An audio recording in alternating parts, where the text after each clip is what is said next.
Hello class, this is your lecture on plant cells. Let's get started. Our plant cells outline is as follows. First we'll talk a little bit about the history of how cells were first discovered, and then we'll talk a little bit about the different types of microscopes that are used to observe cells today. We'll do a brief comparison of two different groups that have different types of cell characteristics, and the fancy words for those groups are the eukaryotic versus the prokaryotic cells. And then focusing on plants, we're going to learn about cell structure, communication, and all of the components, which is to say all of the parts of these cells. Before we can talk about cells, we need to briefly talk about the metric system, because in biology and in botany, we typically use the metric system when we refer to different parts. When we measure length or distance, we use meters, volume is liters, mass or weight is grams, and temperature is in degrees Celsius. Now we can apply prefixes to some of these different measurement terms to help describe what we are looking at. And we're going to use meters as an example. Now in botany and in the plant world, we don't usually measure parts in kilometers, which we would say kilometers. But notice that when we put that kilo root word, that's referring to 1,000 meters. But if we were describing a system in which plants grow, like an area of land, we might measure that in kilometers. A meter is a meter. A centimeter is 1/100th of a meter. Millimeter, 1/1000th of a meter. And micrometer, 1/1,000,000th of a meter. And when we're looking at cells, we're usually going to measure the parts inside those cells in terms of micrometers. So very, very tiny. So tiny that most people can't see those parts with the naked eye. So some brief words about the history of how cells were discovered. Robert Hooke, who was credited with first describing cells, and he was actually looking at bark from a oak tree. It's a special type of oak tree called the cork oak, and it's the same oak species that things like wine bottle corks are made from. And he had a very primitive microscope. There was no electricity back then, so it was all powered by sunlight and candlelight, and huge device, but it did allow him to describe these things that were later known as cells. It took almost 200 years for cell theory to be fully understood. Then it was some more German botanists who came up with cell theory.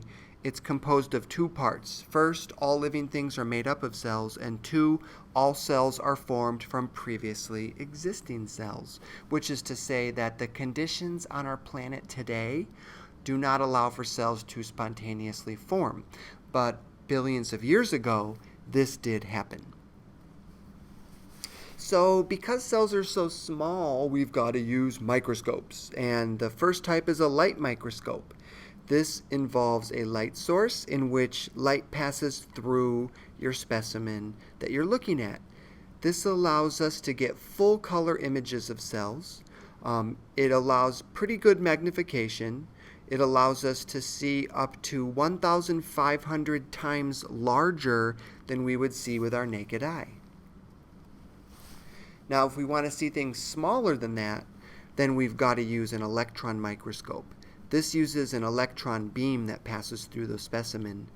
It's capable of achieving up to 100,000 times magnification, which, of course, is going to be a very expensive, highly technical microscope. Now, the two types to know are a scanning electron microscope, which allows us to observe the surface details of cells, and a transmission electron microscope, which allows us to magnify the inside of a cell using unprecedented detail. Now, when we look at different cells, based upon their characteristics, we can place them in different groups. And two of those major evolutionary groups are referred to as the eukaryotes and the prokaryotes. The eukaryotes includes things like humans and other animals, the plants, which is the focus of our botany course, fungi, and protists.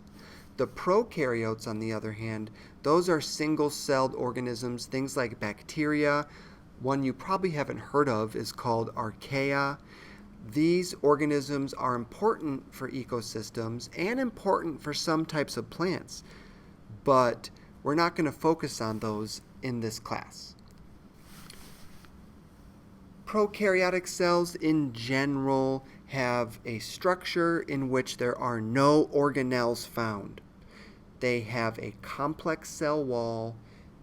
They often have a flagella, which allows them to move around. But again, this is a very generalized model of a prokaryotic cell. There's a huge diversity for these organisms. Now, for eukaryotic cells, specifically animals, these do have organelles. And these organelles are important. They allow for these eukaryotic cells to be highly advanced. Now again, in this botany class, we don't talk about animal cells much, but I just wanted to mention them so that you know that there are other types of eukaryotic cells besides animals. Plant cells are important, and over the course of this lecture, we're going to go over all of the parts one by one. By understanding plant cells, it'll really help us understand the ways in which plants are so important to lots of different organisms. Plants have some different types of characteristics that aren't found in animal cells. They are unique to plants, and we will focus on those one by one as we go through these lecture slides. Now, as I mentioned previously, we use the metric system usually when we describe these different cells. And for the plant cells, and all cells for that matter, it's all about micrometers. Now, in general, eukaryotic cells are anywhere from 10 to 100 micrometers in length. Now, that's pretty big difference in size. However, think about how small this is. Even 100 micrometers we can't see with our naked eye. So these are still super tiny cells. Why did cells evolve to be so small? Well, it's simply because, mathematically speaking, smaller cells have a relatively large surface to volume ratio, which enables faster and more efficient cellular communication. All right, so now we're going to go through a tour of the cell, and we're going to learn all of the different parts. Remember, we're focusing on plant cells in this lecture. In our first stop of the tour, it's the border, which is going to be the cell wall and the cell membrane. Plant cells have cell walls that are secreted outside of the cell membrane, and this cell wall has three important functions. First, because it's rigid, it protects the cells and maintains shape. Second, it facilitates communication and interaction between cells. And third, it prevents cells from bursting. Plants need water, and as they absorb water, the cell wall prevents them from exploding. The cell wall is referred to as porose, which is a term that means it allows water through. Often, these cell walls have thin open areas that are referred to as pits, and these pits allow for the movement of water through this wall. Next, we have the middle lamella. It's the glue that holds cells together. It's usually made up of the polysaccharide called pectin that's found between cell walls. However, sometimes cells don't fit perfectly together. Then there will be a little air space called the intercellular space that's found between these cells. The main structural component of a cell wall is cellulose. And this cellulose is a very important type of polysaccharide, which is a carbohydrate. Now, cell walls also contain other types of building blocks, but cellulose is the most important. Now, some types of cells are going to produce two types of walls, the primary versus the secondary. Every single cell makes a primary cell wall, and in fact, most plant cells only produce this one. But in other types of cells, specifically those really rigid cells that contribute to strength, are going to have a secondary thickening on the outside of that primary wall that's going to really provide extra support. It's typically only cells that are dead at functional maturity that actually begin to form this secondary wall, providing additional support. Now, these pits are going to be these open areas that form in the cell walls, and they're often present only in secondary walls. There's different types of pits, simple versus bordered. It's going to be all about the tissue type in which that pit is found. And coming up in our next lecture, we're actually going to learn about all of the different types of tissues that play a key role in plants. Our next term is the protoplasm. This is all of the living components of a cell. The cell wall is found on the outside of our protoplasm, and the protoplasm is the cell membrane plus everything inside. Now, another term is cytoplasm. Cytoplasm consists of all the cellular components between the cell membrane and the nucleus, and it can be broken down into the following parts. The cytosol, which is the fluid within the cytoplasm that contains the organelles, and then, of course, this word. Now we're formally introducing the term organelle. This is the persistent structures of various shapes and sizes with specialized functions, and organelles are always found in all eukaryotic cells, including the plants. Most, but not all, are bound by membranes. The cell membrane is the first membrane we'll focus on. It's also called the plasma membrane. It's formed just inside the cell wall, and as I previously mentioned, it's the outer boundary of the living part of the cell. The membrane is important because of its differential permeability. That's a fancy word for it allows some things to pass through it and other things cannot. It's all about the size of the type of molecule that's trying to move through. The cell membrane is composed of special molecules called phospholipids, and these phospholipids are arranged in two layers. There's also big proteins embedded in these membranes as well. Next is the term plasmodesmata, or the singular version is plasmodesma. These are continuations of the cell membrane to cytoplasm complex from one cell to the next. And there's two terms that we can use to describe how molecules and substances might flow between these cells. The first is symplast. Symplast means we're going to have a continuous cell-to-cell membrane and cytoplasm connection. Apoplast, on the other hand, refers to everything that is not symplast. So instead of moving through the cytoplasm, through the plasmodesmata, instead of doing that movement, we're going to move inside the cell walls or between the intercellular spaces. Here's a nice diagram that shows us the structure of a cell membrane. We can see the phospholipids are arranged in that the heads are to the outside and the tails are to the inside. And we have a large protein embedded in that membrane. The cell membrane simply separates the living cell from its non-living surroundings. Now, the walls and the membranes are key because they truly allow for communication.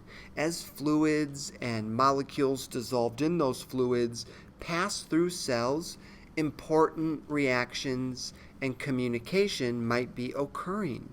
In fact, we often see cytoplasm strands that extend between cells, allowing for this continuous flow of communication and information. All right, that's it for the cell border. Now let's look at the genetic control of the cell, the nucleus, and the ribosomes. The nucleus is often thought of as the brain of our cell because it really directs the building of so many different parts of our plant. The nucleus is a double membrane bounded organelle, and it's covered by tons of openings, and these openings are little holes referred to as pores. These pores can occupy up to 1/3 of the total surface area of our nucleus. Inside the nucleus is the DNA. DNA is that molecule of inheritance that is key for directing the building of proteins. That DNA is actually organized into a condensed chromosome. And as we zoom in on that DNA, we can find specific regions referred to as genes. And these genes hold the directions for building specific proteins. Now, the nucleus is always surrounded by a nuclear envelope, and that membrane on the outside of that nucleus contains all of that DNA.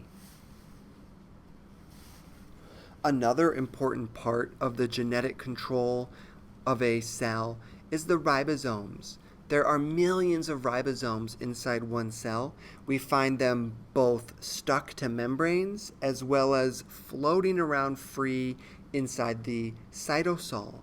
And this is important because ribosomes are a big part of how proteins get created. And proteins are key because proteins are what give all organisms their traits. Ribosomes are unique because they are not membrane-bounded organelles. Instead, they are made up of two subunits called the large subunit and the small subunit. All right, next up, let's look at the third part in our tour of a cell, which is the manufacturing and distribution centers, better known as the endomembrane system. Most of the membranous organelles in the cell belong to this endomembrane system. The first part is the endoplasmic reticulum, which is often abbreviated as ER. In fact, throughout this lecture, I'm going to refer to it as ER because it's much easier to pronounce.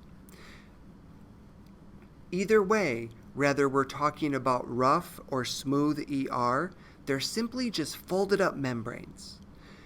The rough ER produces membrane proteins and new membrane, and it's called rough because when you look at it with a microscope, it's covered with ribosomes, and so it gives it that rough-like appearance. Smooth ER, on the other hand, plays a big role in making lipids, including steroids. Plants use steroids as part of their chemical reactions. And both of these types of endoplasmic reticulum are important.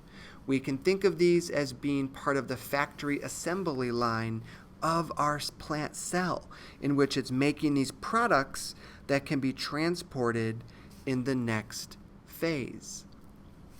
Now, one of these different types of structures that's going to transport things around are the dictyosomes. In plants, these are stacks of flattened discs and vesicles that play a key role in allowing for substances to get moved around our cell.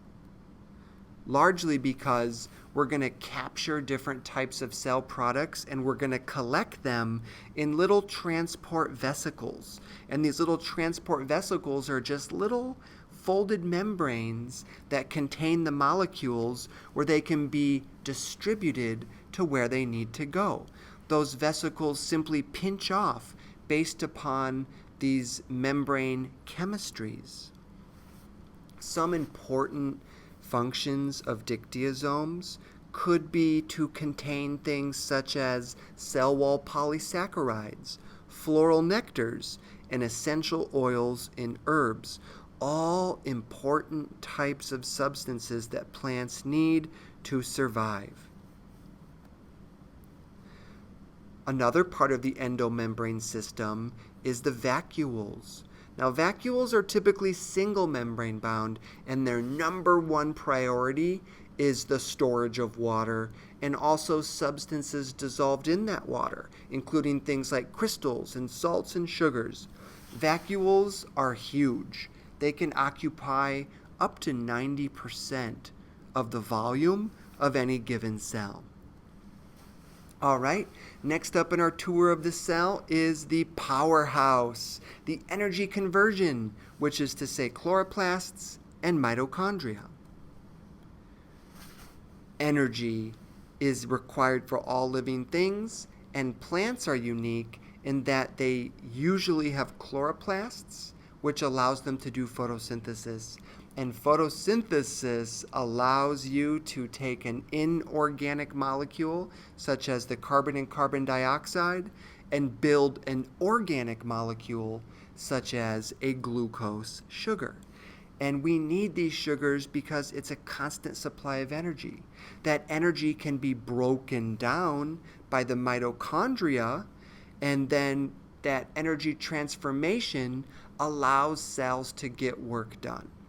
Now, only photosynthetic organisms have chloroplasts, but all eukaryotic cells, including plants, have the mitochondria. That's why we think of mitochondria and chloroplasts as being the power plant of our cells. Now, a fun fact, mitochondria and chloroplasts actually contain their own DNA code that's slightly different from the DNA found in the nucleus. And one description of this is described as endosymbiosis, in which we believe mitochondria and chloroplast organelles evolved from free-living prokaryotes over 1 billion years of evolution. Chloroplasts are those organelles in which photosynthetic reactions occur. And we're going to spend some time later in the semester learning all about photosynthesis. In general, photosynthesis converts light energy to chemical energy using the carbon and carbon dioxide as the building block to produce these glucose sugars. On the other hand, the mitochondrion is the site of cellular respiration, and respiration is the process that takes the energy in food molecules such as glucose and converts it to a form that can be used to get work done. Therefore, plants have to have both chloroplasts and mitochondria in order to build more cells and survive. And our final stop in our tour of a plant cell is how do some cells get their shape and how do some parts move? Well, the short answer is the cytoskeleton. The cytoskeleton is an intricate network of two parts called the microtubules and the microfilaments.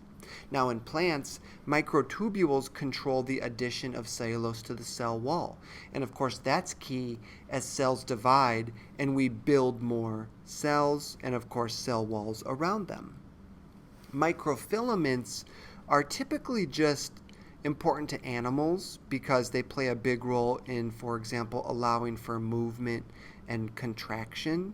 But we are just learning how they play a role in plants. They can actually move different organelles around a plant cell, which is referred to as cytoplasmic streaming. Well, that was our brief overview for all things plant cells. We looked at the history and the modern microscopes that are used today. We looked at a brief comparison of eukaryotic versus prokaryotic cells, and then we learned all parts of a plant cell and how they contribute to the structure and communication that allows plants to flourish on our planet. All right, that's it for our cells lecture. Please email me with any questions, and thank you for listening.